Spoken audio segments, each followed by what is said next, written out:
Bueno, me presento nuevamente. No, ¿me confirman si están viendo mi pantalla, por favor? Sí, señor, sí, señor. Hágame un favor, por si al caso, un plan B, por si se llega, como solo tenemos una hora aquí con el Google Meet, si al caso se llega a cortar en la hora, pues volveremos a hacer otro enlace. ¿Listo? Listo, perfecto. Bueno, nosotros Descon somos la empresa líder de la gestión integral de residuos peligrosos. Tenemos una gran flota, en lo cual cubrimos parte o gran parte de los municipios de Santander. Nuestros vehículos están acondicionados adecuadamente para la gestión integral de residuos y pues hoy vamos a conocer la gestión integral de estos. Mi nombre es Iván Darío Pérez, yo soy ingeniero ambiental, llevo en la compañía aproximadamente 5 años, entonces comencemos. Como les decía, contiene una flota de 35 vehículos tipo furgón refrigerado de uso exclusivo netamente para los clientes, para todo el tema de residuos. Recogemos todo lo que es residuos hospitalarios, residuos industriales. Tenemos cobertura en 15 departamentos, 390 municipios y tenemos un total de de mano de obra, digamos de cierta manera, capital humano de 63 operarios ampliamente capacitados, tanto en manejo de transportes como en sustancias peligrosas.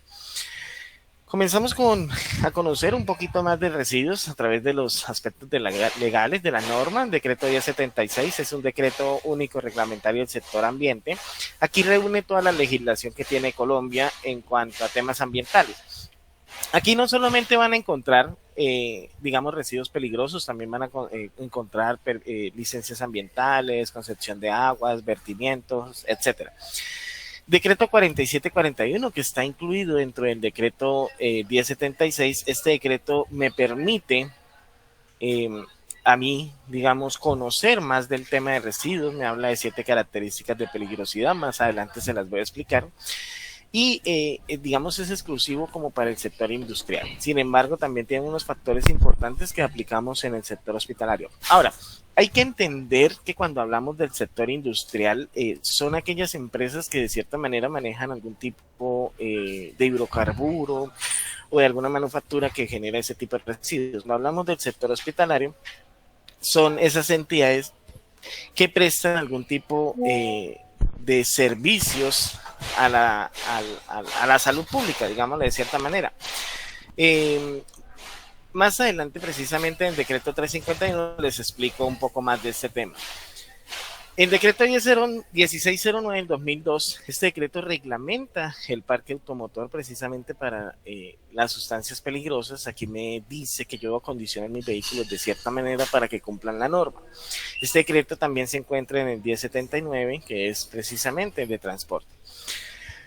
Decreto 780 del 2016, este decreto reglamenta el sector de salud. En conjunto también nace el decreto 351 del 2014. Este decreto ya me habla exclusivamente del sector hospitalario. Aquí me habla de unas obligaciones que se deben tener en cuenta cada tipo de actor que maneja o que manipula el tema de residuos. Me habla de unos sectores económicos también que debemos tener en cuenta, que son, por ejemplo, bueno, cuando hablamos del sector hospitalario decimos que un hospital o una clínica. No, aquí ya me profundiza un poco más. Me habla de salones de belleza, barberías, consultorios médicos, ontológicos, cementerios, morgues, ¿sí? Veterinarias, etcétera. Y la resolución 591, que esta resolución es nueva, que reemplaza la 1164, es un manual para crear o construir lo que conocemos como PEGIR o PEGIRAS. ¿Qué es el PEGIR o PEGIRAS? Es el Plan de Gestión Integral de Residuos Sólidos Hospitalarios. Aquí tienen lo que es el plan de contingencia, qué tipo de residuos se genera, cuál es la empresa que hace la gestión de disposición, cómo es el tema del embalaje, cuál es el formato digamos que será conocido como el RH1, ¿sí? Y toda la gestión documental en cuanto al residuo. Conociendo un poco, digamos, ya el tema de los aspectos de... Acá esa ¿Señora? Tranquilo, tranquilo, tranquilo, hágale. Es que de pronto se le Ok, desactiva ahí el micrófono. listo. Dentro de los aspectos legales, ya conociéndolos un poco más a fondo, conocemos los componentes de la gestión integral de residuos. Hay una gestión interna y una gestión externa. La gestión interna es la que hace la institución que genera el residuo. En este caso, una segregación. ¿Qué es una segregación? Una separación de residuos. Es decir, yo no puedo mezclar residuos, por ejemplo, biosanitario, que más adelante les explico el concepto, con residuos de madera de exhumación, etcétera. Cuando se hace una segregación, se hace un transporte interno, es decir, se lleva un cuarto de almacenamiento temporal, que es el tercer ítem aquí mencionado, almacenamiento interno, y aquí es donde entregan los residuos. De acuerdo a la nueva resolución, siempre se debe estar presente en el momento de la entrega de residuos al operario. Entonces, ya desde la gestión externa empieza ESCOM, que hace recolección, transporte, almacenamiento, tratamiento y disposición final de residuos. Este es como tal todo digamos, la economía que se genera en cuanto al residuo, de la generación hasta la disposición final. De la clasificación de acuerdo al decreto 780 y al 351, pues digamos, los residuos se clasifican en no peligrosos y residuos peligrosos, pero aquí también entra a regir lo que es la resolución 2184 del 2019. ¿Qué pasa?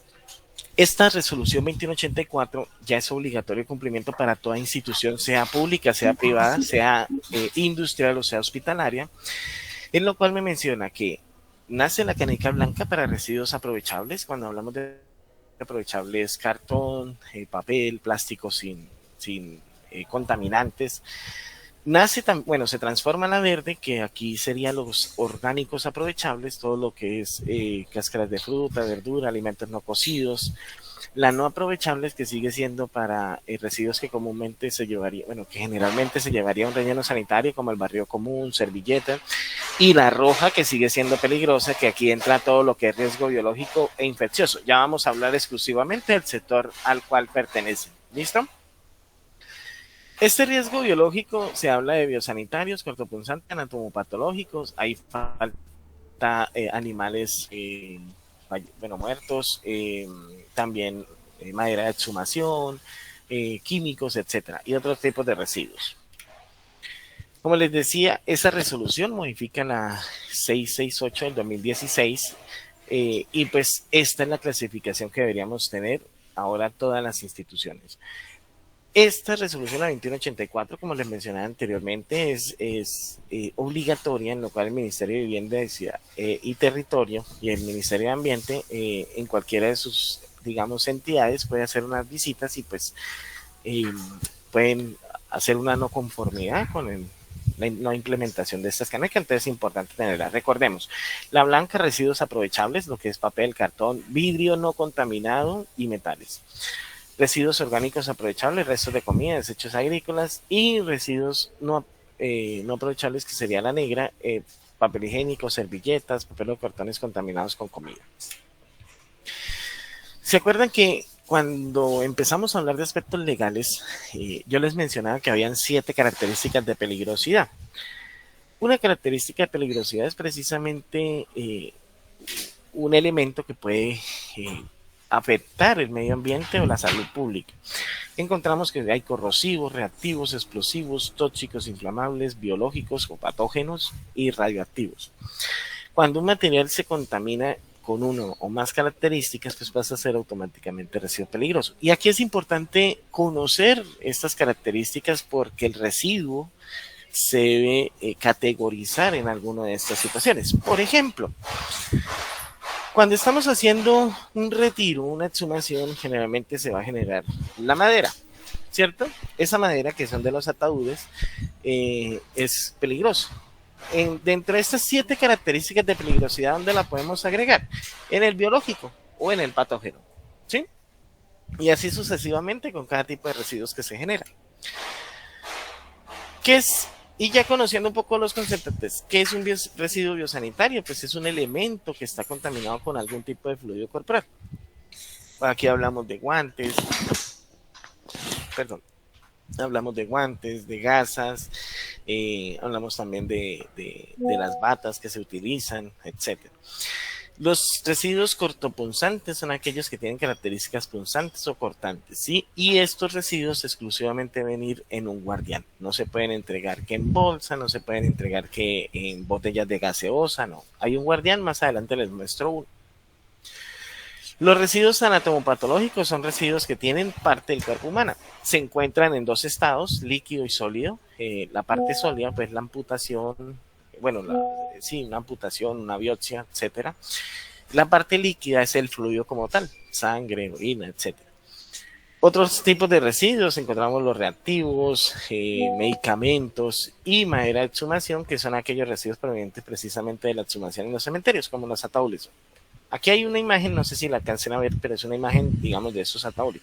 Ahora, ¿por qué la traje, digamos, esta imagen en general? Quiero enfocarme un poco. De acuerdo a la normatividad vigente, ustedes me deben entregar los residuos debidamente embalados. Eso significa que aquí hay parte correcta y hay parte incorrecta. La parte correcta es que sí están embalados, pero no están sellados. Esa sería la parte incorrecta. Y por ejemplo, madera también debe estar embalado. Entonces es importante, digamos, conocer ese tipo. Y los residuos post-consumo son residuos que entran a ser parte de unos programas que tiene el gobierno y una estrategia creada por el Ministerio de Ambiente y Desarrollo Sostenible con el fin de garantizar y el manejo de residuos sea como interés prioritario. Aquí encontramos, por ejemplo, Campo Limpio, que es para todo el tema de agroquímicos, Sierra del Ciclo para químicos domésticos, Ecocómputo, que sirve para el tema de los RAES, Lumina para las luminarias, Corporación Punto Azul, que es para los medicamentos, Pilas con el Ambiente, pues son pilas, Recopila también son pilas, etcétera. ¿Cómo es el embalaje y el rotulado de los residuos? Todo embalaje, generalmente sea bolsa o cualquier tipo de embalaje que se utilice para el manejo de residuos, debe tener su etiqueta. La etiqueta que debe tener, precisamente aquí les traje unos ejemplos de cómo es una etiqueta. Entonces, nombre del establecimiento, dirección del establecimiento, área o servicio, fecha de apertura, fecha de cierre y responsable de diligenciamiento. Debe tener su característica de peligrosidad. Recuerde que este es un ejemplo, si generan residuos químicos, debe tener aquí el rombo de los químicos, etcétera, ¿sí? Esta etiqueta es de obligación, de acuerdo a la norma, ponérsela a cada bolsa, a cada tipo de embalaje. La bolsa debe pesar en su tercera cuarta parte, no debe estar completamente llena, se debe transportar del desnudo. Por lo general, las bolsas que nosotros hacemos entrega ya viene con una etiqueta así, ¿sí? El guardián tiene una marquilla que dice llenar hasta aquí. Es importante que solo lo llenemos hasta ahí. Lo tapamos, lo encintamos y ya lo podemos hacer a la disposición. La caneca debe ser tipo redondeada, tipo pedal, que funcione el pedal, y la bolsa la podemos ingresar y dejarles una faldita para cuando se haga la recolección se haga por debajo de la faldita. Así queda menos expuesta la persona que hace la recolección al tipo de residuo. Esto es un guardián, como les mencionaba, y aquí van este tipo de residuos. Entonces, el guardián va lo que es todo tipo cortopunzante, ¿sí? Las agujas sin capuchones, las hojitas de bisturí, la hojilla de bisturí, las hojitas también de estas esas bits, que me olvidé ahorita el nombre. Todos estos elementos van acá. Acá vemos el guardián más grande. Aquí hay entonces una marquilla que dice llenar hasta ahí. Hasta ahí la llenamos. ¿Listo?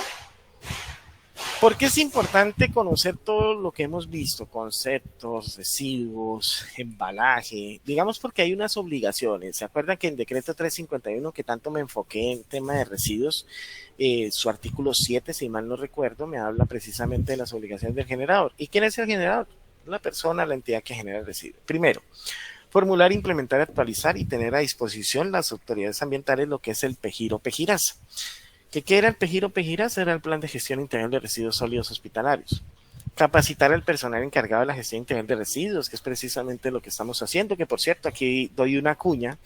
Los invito a que nos sigan en nuestras redes sociales, nos encuentran en Facebook e Instagram como ESCON, damos un cronograma trimestral de capacitaciones virtuales, en lo cual están cordialmente invitados.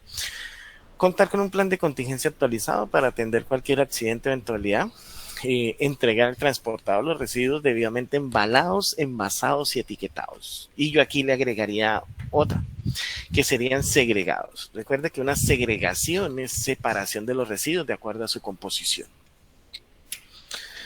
Suministrar al transportista los residuos o desechos, las respectivas hojas de seguridad. Esto es importante. Si ustedes generan algún tipo de químico, deben compartirnos las hojas de seguridad o las fichas de seguridad. Si realizan actividades extramurales, esos residuos que se generan de esas campañas es responsabilidad de la institución, por lo tanto, pues deben hacerle la gestión integral. No he escuchado casos que dicen, no, eso es de la Junta de Acción Comunal y él verá qué hace con los residuos. No, es parte de la institución. Responder de forma íntegra por los efectos ocasionados a la salud del medio ambiente. Esto es importante. Ustedes tienen responsabilidades incluso mucho después de que nosotros hacemos el tratamiento de los residuos. Por eso es importante la segregación. Si ingresamos una aguja, por ejemplo, en una bolsa roja, pues apliquemos protocolo para sacarla, ¿sí? Los residuos, estar bien embalados, etcétera. Y conservar las certificaciones por mínimo 5 años. Es importante aclarar que esto es por normativa, no es que DESCON puso estas condiciones para traerlos como clientes. No, son unas normativas, unas obligaciones que debemos cumplir. Para los residuos de vidrio contaminados, podemos utilizar este tipo de embalaje, como por ejemplo ampolletas, vacunas, etcétera, ¿sí? Que es un embalaje que puede soportar, digamos, el volumen y pues me va a proteger a la persona de elementos cortopunzantes. Al finalizar traje unos malos ejemplos de segregación. Aclaro, son fotos tomadas al azar. La verdad, les soy sincero, incluso no pregunté quién eran, simplemente me gustaron las fotos para traerles de ejemplo y ya. Entonces, sin más, no se preocupen. Pero sí quiero mostrarles unos casos de mala segregación. Primero, en la primera imagen encontramos una botella con elementos cortopunzantes, cuando sabemos que el cortopunzante debe ir en ¿dónde? En un guardián. Segunda imagen, encontramos una mezcla de todo tipo de residuos, encontramos lo que es anatomopatológico, biosanitario, cortopunzantes, reactivos, químicos, medicamentos, etcétera. ¿Cómo debería ser? Separarse precisamente cada tipo de residuo. La tercera imagen encontramos una agujita aquí sobresalir, ¿sí? Esta aguja, el operario coge la bolsa, se puede pulsar. Y ahí es donde empieza como tal toda la investigación correspondiente. Si nosotros detectamos esto en el momento de la generación, lo sacamos y para su guardián. Y un tema de lixiviación. La lixiviación es el líquido o el fluido que precisamente genera el residuo. Entonces, cuando se genera una lixiviación, debemos garantizar que no exista un derrame. ¿Cómo lo garantizamos? Doble bolsa o un contenedor especial, ¿sí? Por ejemplo, aquí se generó lixiviación, cosa que no puede suceder, y pues debemos aplicar el protocolo para limpieza. Preguntas, dudas, inquietudes. Fue cortica. No sé si fui muy rápido. Bueno, principalmente las preguntas, las recomendaciones principales para nosotros que tenemos en cada uno de los municipios, los cementerios. Sí, ¿cuál sería, digamos, como las recomendaciones que usted nos daría para tener en cuenta? Listo. Bueno, recomendaciones. Lo que les decía inicialmente, cualquier tipo de residuo que esté contaminado con algún tipo de biológicos, ¿sí? Generalmente los cementerios generan lo que es madera de exhumación, en la cual deben estar en sacos o en bolsas, ¿sí? Roturadas, completamente amarradas, generalmente de acuerdo a la norma de seguridad y salud en el trabajo, si mal no me acuerdo, debe levantar máximo 25 kilos, entonces el saco debe pesar 25 kilos. Si generan residuos biosanitarios, por ejemplo, los guantes, tapabocas, etcétera, deben estar en una bolsa completamente aparte, los tratamientos son diferentes, ¿sí? Por ejemplo, ese tipo de materiales que se llaman como biosanitarios, se hace un tratamiento de autoclave y la madera de exhumación le hacemos un tratamiento de incineración. La ropa también entra a ser parte del residuo, ¿sí? En lo cual se va a un proceso de incineración. Entonces, recomendaciones esenciales. 1, cumplir pues como tal las obligaciones que tiene la norma correspondiente. 2, el embalaje es importante. Y 3, que estemos en constante comunicación. Si tienen alguna duda, alguna asesoría de un tipo de residuo, pueden contar con nosotros para solucionar, digamos, esos inconvenientes. Y la parroquia de Guadalupe nos hace preguntas, bueno, nos levanta la mano. Disculpe, una preguntita. Buenos días, primero que todo. Para el asunto de los vidrios, por ejemplo, de las cajas, que ese vidrio es contaminado, ese hay que echarlo todo independiente al resto de residuos, ¿no es cierto? Sí, señor. En este caso, digamos, sacamos en un saco lo que es toda la madera, el vidrio como tal que se genera eso. Debemos garantizar un embalaje, ojalá no, si no se puede romper, genial, le entregan completico, pero entonces que el embalaje me cubra como tal o me sirva también como protección para que el operario no se afecte ni al operario usted ni al operario de nosotros. ¿Sí? ¿Y cómo lo podemos embalar, por ejemplo, el vidrio? Lo organizamos de cierta manera, le ponemos una bolsita y pues si podemos ponerle un cartoncito de pronto en las esquinas, genial. Disculpe, la otra pregunta que tengo yo es que como prácticamente siempre envían es bolsa, esa bolsa viene un poquito como muy delgadita, muy floja, entonces su persona acaba de decir que en saco, entonces toca eso en saco o en bolsa. Sí, o sea, ¿cuál es la idea? Pues les soy sincero, nosotros de acuerdo a la normativa hacemos la reposición de las bolsas correspondientes pues al calibre necesario para el tema de residuos. La bolsa generalmente soporta 20-25 kilos, entonces por eso debemos garantizar, digamos, ese peso, ¿sí? Pero sí debemos, nosotros como tal hacemos la reposición, pero sí es a cargo de la institución que debe hacer el tema del embalaje en residuos. Si la bolsa se está rompiendo, entonces no puedo ingresar 25 kilos, sino debo disminuir la cantidad de kilogramos en esa bolsa para que me soporte, ¿sí? Pero se pueden utilizar los dos, o sacos o bolsas. Pero sale la transparente. Muchas gracias. Sí. Otra pregunta, don Iván. Es tan amable de su experiencia que ha tenido ahorita con lo de los residuos. ¿Nos puede comentar, digamos, como la parte de consecuencias que usted ha visto? Por ejemplo, han cerrado cementerios, han cerrado tal lugar, hemos tenido trabajadores enfermos, bueno, no sé, que nos pueda contar esa parte, digamos, de consecuencias por no hacer bien la recolección de los residuos. Sí, no, claramente. Y mire, hace como un año, precisamente, veníamos trabajando la situación con un cementerio, ¿sí? Digamos, de cierta manera llegó la autoridad ambiental y comenzó a hacer, digamos, el proceso de auditoría interna. Detectaron pues que no tenían los documentos legales. ¿Cuáles son documentos legales? Lo que es el PEGIR, el contrato con el gestor, las actas de disposición, etcétera. ¿Sí? Entonces empezaron como tal esa investigación, les pusieron una no conformidad, ellos nos llamaron y pues empezamos como tal a trabajar en el tema. Generalmente pues nosotros nos enfocamos en el residuo, entonces se les dio contrato, empezamos con las recolecciones y ellos empezaron como tal a mejorar, digamos, en esa situación. La segunda auditoría les fue ya bien, les presentaron lo que es el PEGIR y todo eso y pues no sucedió nada. Sin embargo, digamos, dentro del proceso, si ellos no hubiesen mejorado toda la gestión documental y la gestión de residuos, pueden haber sanciones. Hay 3 tipos de sanciones: económica, administrativa y social. ¿Sí? Entonces, económica, pues, ¿cuáles son las que más aplican? La económica y la administrativa. La económica, ¿cuál es? Una multa por X cantidad de millones de dinero y ya. La segunda es cierre definitivo del cementerio, en lo cual pues no van a permitir, digamos, la operación de este tipo de materiales.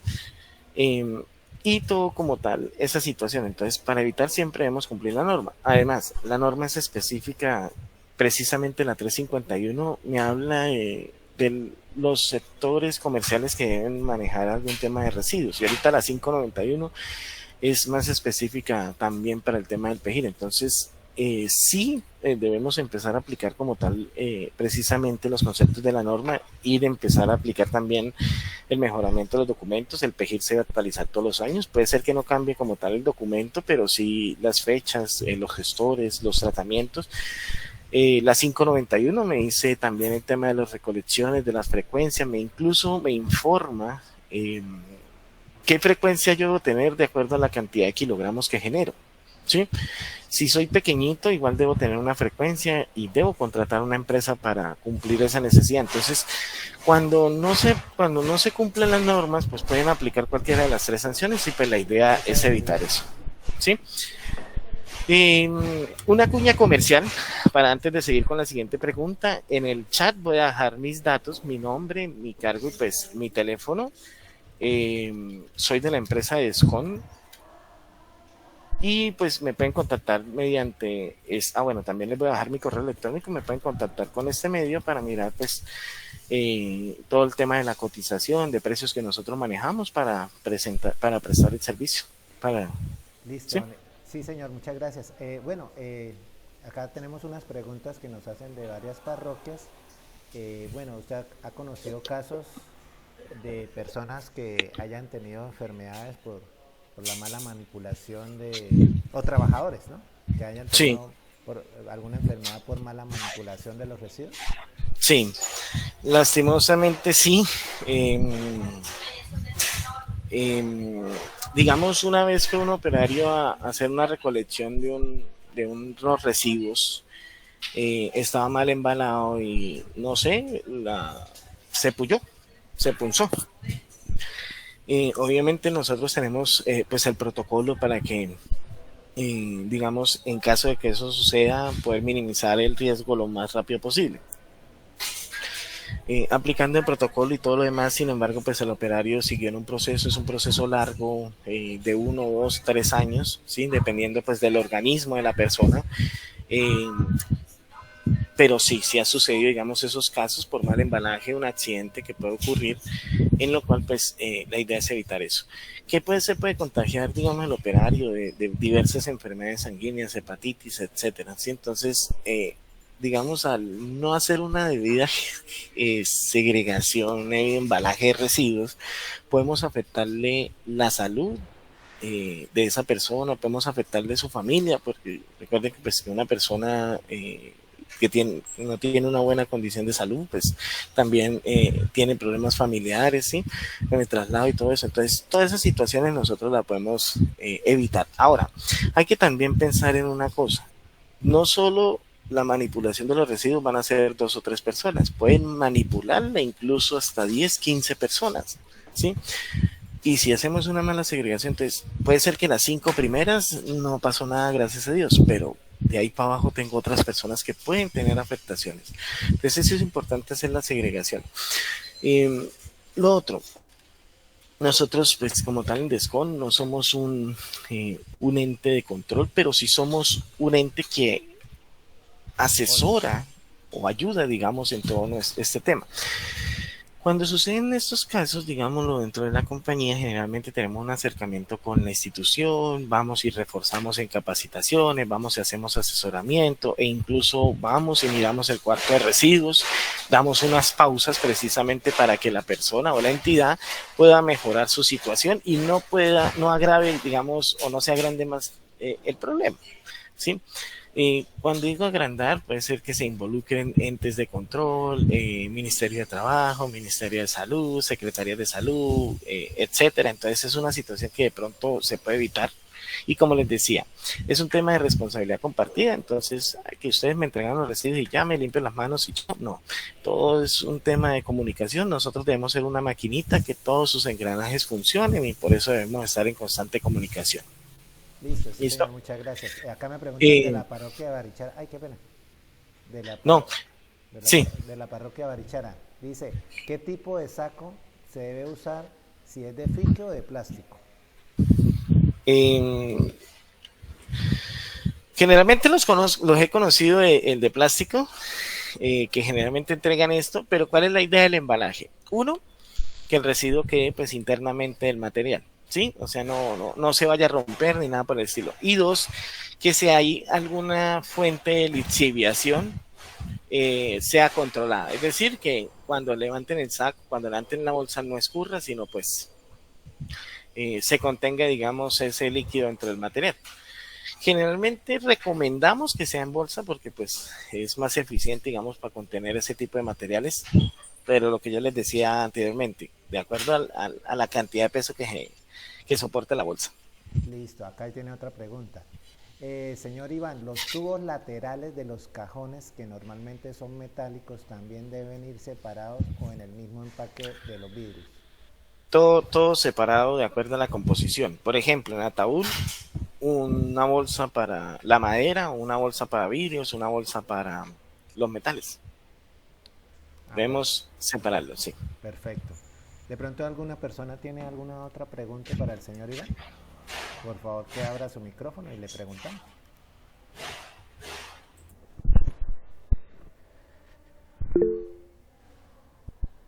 Bueno, acá está el padre Luis Morales levantando la mano. Padre, buenos días. Si quiere, por favor, hacer la pregunta. Buenos días para todos. ¿Sí me escuchan? Sí, señor. Sí, señor. Esto es que el ingeniero Iván nos habla de que internamente haría cotizaciones. ¿Y por qué no nos cuenta más o menos? Porque yo creo que todos somos del mismo gremio y algunos incluso no tenemos todavía la contratación. ¿Por qué no nos habla de esa parte económica? Listo. Pues padre, le soy sincero, nosotros para determinar un precio en cuanto a la recolección de los residuos varían muchos factores, ¿sí? La distancia, por ejemplo, diferente cotizarle, no sé, a San Gil que Guadalupe, ¿sí? Entonces, digamos, la distancia es un factor fundamental que nosotros tomamos para hacer la cotización, lo mismo la cantidad de residuos y la frecuencia que se genere, ¿sí? Pero por lo general, digámoslo así, pero no de una manera no oficial, el precio puede estar entre 2.000 y 3.000 pesos. De acuerdo, digamos, lo que yo le decía, las distancias, las cantidades y pues como tal la frecuencia que se necesite. ¿El kilo? Sí, sí. Si necesitamos de pronto hacer una cotización, nosotros le pasamos una propuesta formal, unos precios y pues, las condiciones como tal, de acuerdo a la zona. Generalmente antes de hacer la cotización nosotros pedimos lo que es el NID, razón social, ¿sí? Dirección exacta de recolección, cantidades de residuos, promedios, si la tienen, genial, si no, pues... pues no lo contesten, pero cantidad de residuos y tipo de residuos. Eso generalmente es lo que nosotros pedimos para hacer la cotización. Ahí los acabé de compartir por el chat la información que necesitaríamos para cotizar. Y me pueden enviar esa información, ya sea al WhatsApp o al correo, y les hacemos una cotización formal. ¿Sí? Listo, sí, señor. Y ese, digamos, por ejemplo, cuando se hace la cotización, ustedes, o cuando se hacen los pedidos, no sé, se hacen cada mes, o sea, no sé cómo se hace eso, se llaman a ustedes y ustedes van en cierto tiempo. Sí, o sea, nosotros tenemos dos modalidades. Uno, dejamos una frecuencia establecida, ¿sí? De acuerdo, digamos, a la frecuencia también de la zona, que varía mucho en ese tema. Pero, por ejemplo, si dejamos una frecuencia establecida sería mensual, entonces el sistema automáticamente le dice al operario que debe ir cada mes, ¿sí? O la otra modalidad es bajo llamado. ¿Qué es bajo llamado? Es cada vez que ustedes tienen residuos, me llaman, me mandan un mensajito y me dice, Iván, ya tengo residuos. Y nosotros programamos la recolección. Serían esas dos modalidades. Una vez nosotros enviemos la propuesta, solicitamos unos documentos, que sería generalmente es el RUT, el acta de nombramiento, la Cámara de Comercio y la cédula del representante legal. Se haría un contrato, porque ese contrato es vital importancia tanto para ustedes como para nosotros, ¿sí? Y ahí se establecen, digamos, las condiciones de recolección, los precios, etcétera, y ya una vez firmado, ya podemos prestar el servicio. Hola, una cosa, su merced habla de un contrato, es eso, ¿cierto? El contrato que existiría, porque ya lo demás es lo que se genera en residuos, es ya lo que se va, bueno, cobrando. Sí, o sea, el contrato es una formalidad, digamos, jurídica que nosotros necesitamos para, digamos, establecer la relación comercial. Y segundo, ustedes necesitan para demostrarle a las entidades gubernamentales, a las secretarías de salud o a los entes de control, que sí están haciendo adecuadamente la gestión integral de residuos y que tienen una empresa legalmente constituida para hacer ese tipo de labor. Entonces, por eso les decía, es un documento que nos beneficiaría a ambas entidades. Listo, sí, señor, muchas gracias. Don Iván, usted nos regala más adelante la presentación para Sí, compartírsela acá a los compañeros. yo les iba a decir también, por ahí vi que compartieron un link de asistencia. No, era lo Eh, del Facebook que su merced había dicho, para que ok, se agregaran. Y estamos grabando pues esta capacitación para también compartírsela a aquellos sacerdotes que de pronto están hoy en una vereda o algo así. listo. Yo ahorita te comparto entonces la presentación. Sí, acá está el padre también. Padre, por favor. Sí, qué pena, es que ahí también hablaron del PEGIR, que eso se debía que actualizar cada año. Normalmente, ¿quién Listo. elabora esos PEGIR para poder o sea, porque, digamos, aquí hace 2 semanas vinieron los de la Secretaría de Salud y miraron, padre, aquí tiene PEGIR, sí, pero eso se hizo hace como en el 2020 y no se ha vuelto a actualizar ni nada. ¿Quién es la entidad o quiénes son los, Para digamos, el la persona idónea privado. para elaborar ese PEGIR? Ok, bueno, generalmente el PEGIR lo de construir un ingeniero ambiental. Sí, ese ingeniero ambiental es contratado o presta los servicios directamente de las entidades. Es decir, por ejemplo, que ustedes deben tener como tal eh, esa persona que haga la actualización del PEGIR. Ahora, una actualización del PEGIR no tanto es como cambiar las fechas, sino es para dar una guía, bueno, cambiar las fechas es importante, sí, sino también como para una guía que se está cumpliendo precisamente los puntos que se están estableciendo dentro del PEGIR. Como les decía, la norma cambió. La 591 es nueva, es del 2024, nació creo que en marzo, si mal no recuerdo. Entonces, todos los PEGIRes que están antes de esa fecha deben actualizarse a la nueva norma. Entonces, es un trabajo que se lleva precisamente, o que se va a hacer un profesional ambiental para hacer ese cambio de transición. Entonces, en este caso, digamos, nosotros, pues como tal, no nos enfocamos en ese negocio.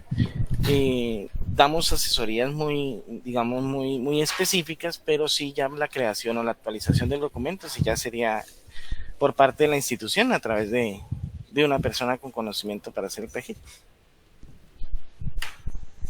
Ese PEGIR depende digamos, del terreno, ¿cierto? Porque es que, pues, algún día yo hice una cotización con un amigo y él, pues, me da un valor muy grandísimo, pues, para los cementerios que tenemos en algunos municipios o corregimientos, sería un valor muy exagerado. Sí, el PEGIR, pues, digamos, yo te soy sincero, yo creo como unos dos, tres, hace ratico, pero sí, se toman muchos factores, el terreno, qué tan actualizada está la institución con la documentación, cuál era el PEGIR que tenía anteriormente, cuál es el seguimiento que se le ha hecho, digamos, muchos factores. Es muy diferente actualizar un PEGIR que ya está, que solo es llegar y revisar si de pronto ya se está implementando, ir a mirar las instituciones si tienen toda la señalización, bueno, etcétera, a crear uno desde nuevo. Entonces sí, ahí puede variar mucho el tema del precio de ese documento. Listo, muy bien. No sé si alguna otra persona tenga alguna pregunta para que aprovechemos al señor Iván que pues muy amablemente nos está atendiendo con este tema, que muchas veces no se tienen las medidas necesarias y mire que como él contaba, pues no solamente hay consecuencias económicas, sino también para los trabajadores. Entonces es importante que todo este tema de los residuos pues se haga de la manera más correcta. Bueno, veo que no hay como más preguntas. No sé si don Iván entonces nos puede hacer bueno, acá está el padre, ¿sí? Qué pena, es que hay parroquias que están en corregimientos. Normalmente yo un día hablé allá con Descon y me decían, pues, por ejemplo, el caso aquí donde yo estoy, Gambita, aquí vienen al hospital y llevan y eso, entonces el valor se disminuye. Pero, por ejemplo, corregimientos que no hay más ninguna institución, dijera uno, por ejemplo, hay forma de traerlo hasta cierto lado y de ahí sí ya lo recogieran, o la empresa directamente tiene que ir hasta el cementerio para hacer esa recolección sin tener ruta por esos lados. Se pueden Se puede la opción que me dice, trasladar de pronto que ustedes me entreguen en un punto en específico, en el momento en que la ruta va X motivo, digamos, no tengamos ruta en ese municipio, podemos llegar a un acuerdo para que bajen los residuos a un punto en especial, ¿sí? Preferiblemente, les soy sincero, preferiblemente, digamos, o lo más adecuado sería que nosotros fuéramos hasta el cementerio a hacer la recolección, pero podríamos mirar varios factores, ¿sí? O sea, estamos, digamos, a disposición precisamente de la distancia ya y ya entraríamos a analizar cómo se haría la recolección.